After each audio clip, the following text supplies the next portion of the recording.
Hello, everyone. Welcome to the channel of terror and horror. Today, we bring you a series of the creepiest and scariest stories that will send shivers down your spine. If you're a brave fan of horror content, get ready for a dark journey into the unknown, as we'll confront you with fears from your worst nightmares today. But before we embark on this chilling adventure, don't forget to subscribe to the channel and hit the notification bell to make sure you won't miss a single story. Warning, this video is so terrifying that it might keep you awake at night, so watch it at your own risk. Are you ready? This happened many years ago when I was but a youngster. In my suburb, there had recently been a spate of break-in-enters. My family left for the weekend, but I stayed home because of work. I was up at midnight watching a James Bond movie. Suddenly, all the lights in the house turned off, and I heard a strange thud from my kitchen/living area. I instantly knew it was a weird noise. Nothing in the house made any noise like that, so I was immediately suspicious. Just as I was about to get up and check it out, I heard it again. That's when I realized it was the thudding of the thick glass sliding door from the kitchen to the outdoor patio.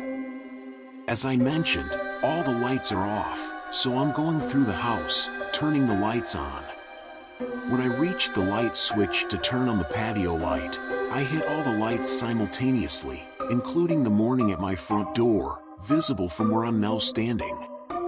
We had those glass panels next to the front door, which I could now see out of since the light was on.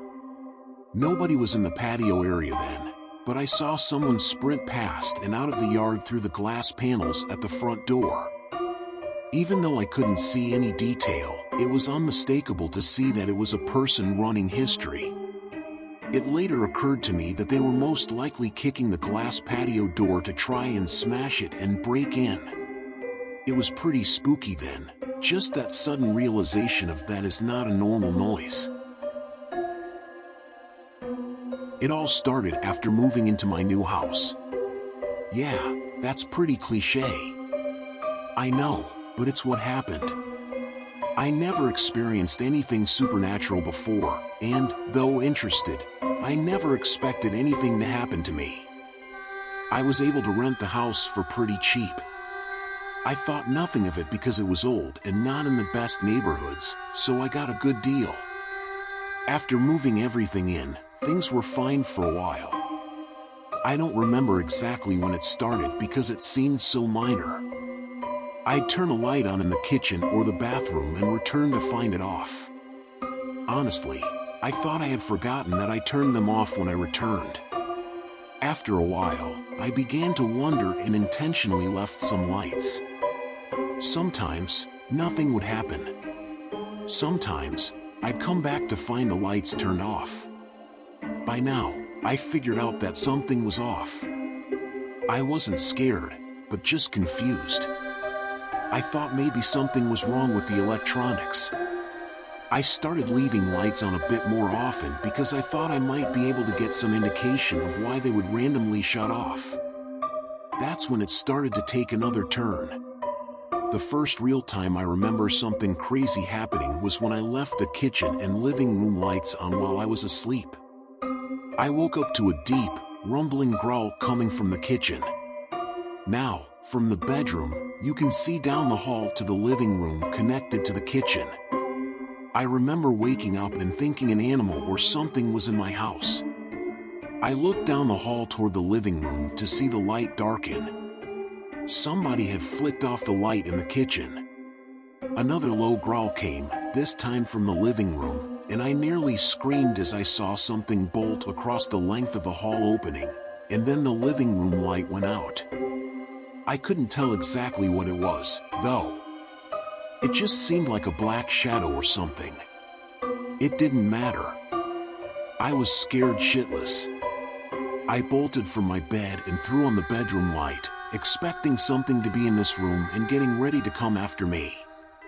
Nothing. There wasn't anything in the room. I let out a low breath and slowly moved down the hall into the living room. Once I reached the end, I practically ran to throw on the light switch. Again, nothing. The kitchen was next, and, once again, nothing. I was starting to think I dreamed all of it before I went to turn off the kitchen light and stopped. Now, I was a grown man, but I was terrified to turn off that switch.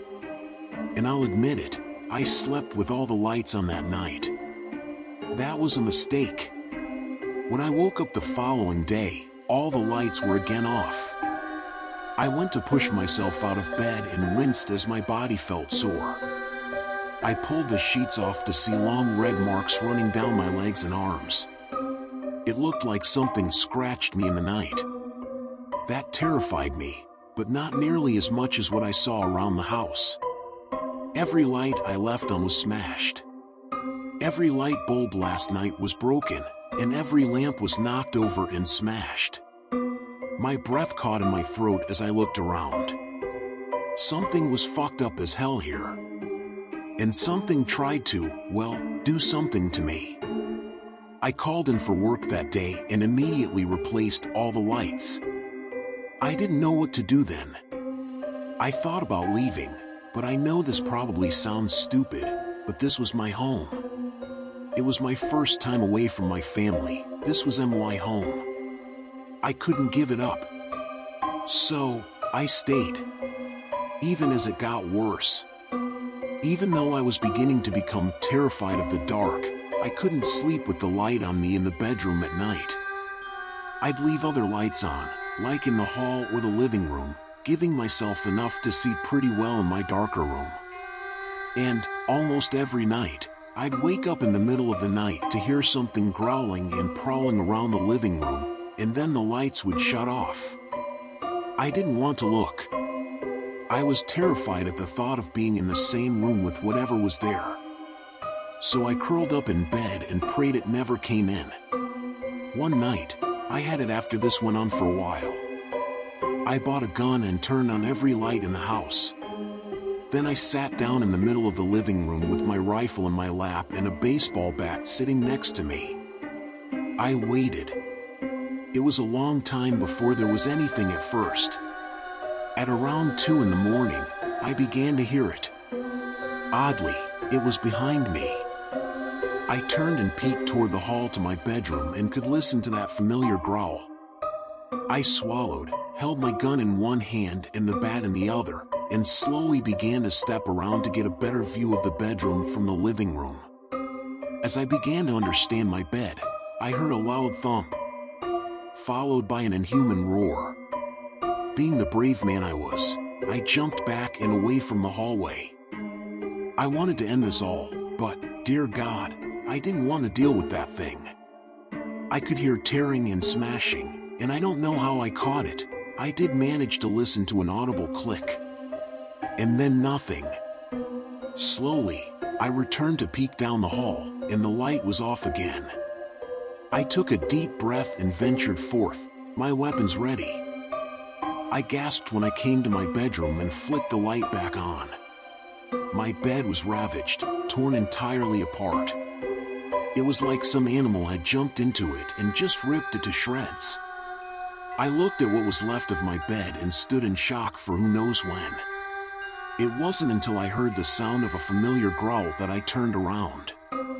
Standing near my door, right at the light switch, was when I finally saw it. It was a man, a white and rotting man with a mangled body that looked like he had once been a dog's chew toy, staring at me. I was too in shock to even raise my weapons. He stared at me for just a moment and then flicked off the light. I screamed.